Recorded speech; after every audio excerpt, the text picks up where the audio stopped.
This is Channels Television's breaking news.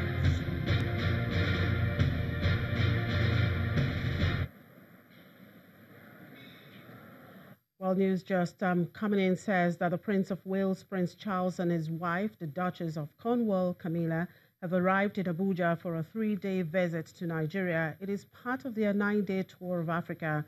During their stay in Nigeria, their Royal Highnesses will undertake a series of engagements in Abuja and Lagos.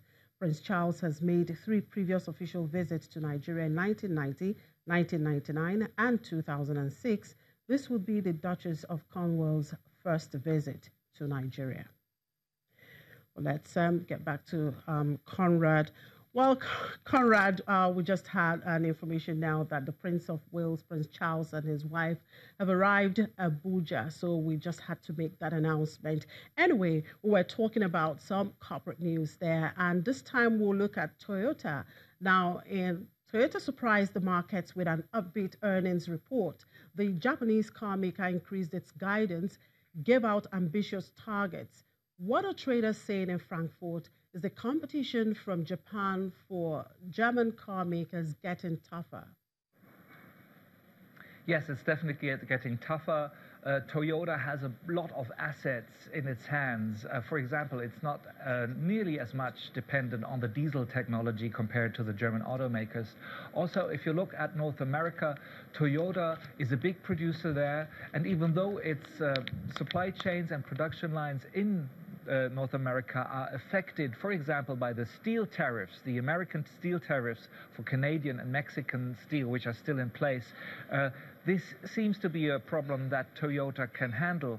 Meanwhile, talks between the Japanese Prime Minister and the US about a future trade deal seem to be underway quietly, and there is no negative news and rumors coming out there. And at the same time, Japan has been cozying up with Beijing too. So Toyota is hoping to increase its sales in Japan. The sales of Lexus cars, those luxury limousines in China, have increased quite significantly, which is, of course, a threat to competition in China for the German automakers. Now, that's all I have to say today from Frankfurt. Send my regards to the Prince of Wales, Jimmy. Sure, I will do that. Thank you very much for your time, Conrad, and enjoy the rest of the day. Well, in Asia, stocks were mixed today as investors looked to the U.S. midterm elections set for later in the day. Mainland China markets ended the trading day lower, with the Shanghai Composite sliding 0.23% and the Shenzhen Composite declining 0.35% to about 1,346. Hong Kong's Hang Seng Index, meanwhile, recovered from its earlier losses to see gains of 0.79%. Japan's Nikkei 225 rose by 1.14%, and the Topix Index saw gains of 1.16%. In Australia, the ASX 200 was 0.98%, with most sectors seeing gains. Meanwhile, South Korea's Kospi saw a gain of 0.61%. And in the U.S., stock futures traded mixed as voters are set to head the polls for midterm election, which could send ripples throughout capital markets. As of 4 a.m. Eastern Time, Dow futures were down by 2 points, but indicated a slightly higher open of 17 points. Meanwhile, S&P 500 and Nasdaq futures traded mildly lower. Futures mimicked action seen around the world, with both European and Asian stocks navigating through choppy trade as investors kept a wary eyes on political uncertainty. On the earnings front, CVS Health, Eli Lilly, and Ralph Lauren are set to report results before the bell, while March Group and Pioneer Natural Resources post their financials after the bell. Now, separately in data, Red Book Index futures are due to be released at 8:55 a.m. Eastern Time, while the Labor Department will publish jobs numbers at 10 a.m. Eastern Time. And on commodities market, our focus is on the liquefied natural gas as the price of the commodity rises sharply higher on strong demand. Well, for details, I'm being joined by one of the research analysts with financial derivatives company, Mukhtar Jimo. Hello, Mukhtar. Thank you very much for joining us here on the studio. This is the first time of coming here. Anyway, yeah, good to have you on the show. The price of liquefied LNG, spiked by over 8% so far in November. What are the factors responsible for this? Let us start by stating the fact that in a free market economy, forces of demand and supply determines the prices. So prices only change when there's a shift in demand in form of increase in demand or there's a decrease in supply. So what we are seeing in the global trend in prices of LNG is a increase in demand as a result of cold winds of winter. So we all know that LNG is used for eating, domestic eating, and even in the business environment. So what we're seeing is prices have demand has increased in countries such as the U.S., Europe, even in Europe and China. So that's what's driving the prices now.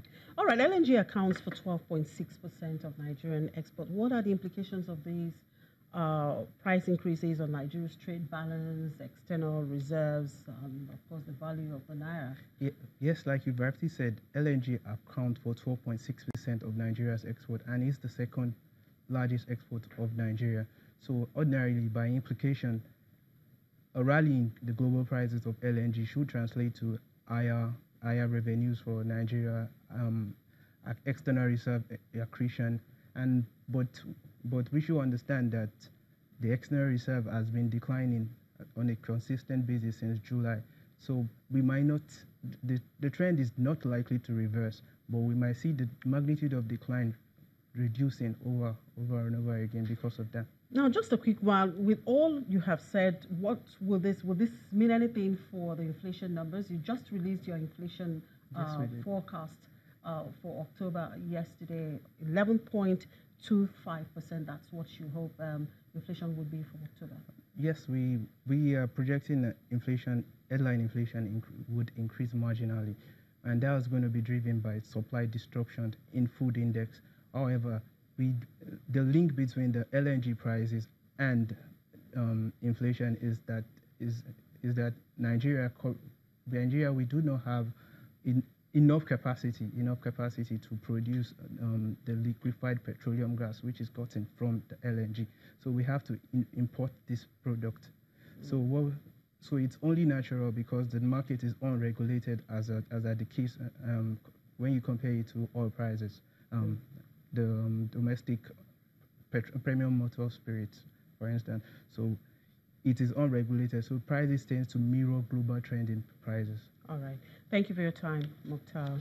Mukhtar Jimo is one of the research analysts with Financial Derivatives Company.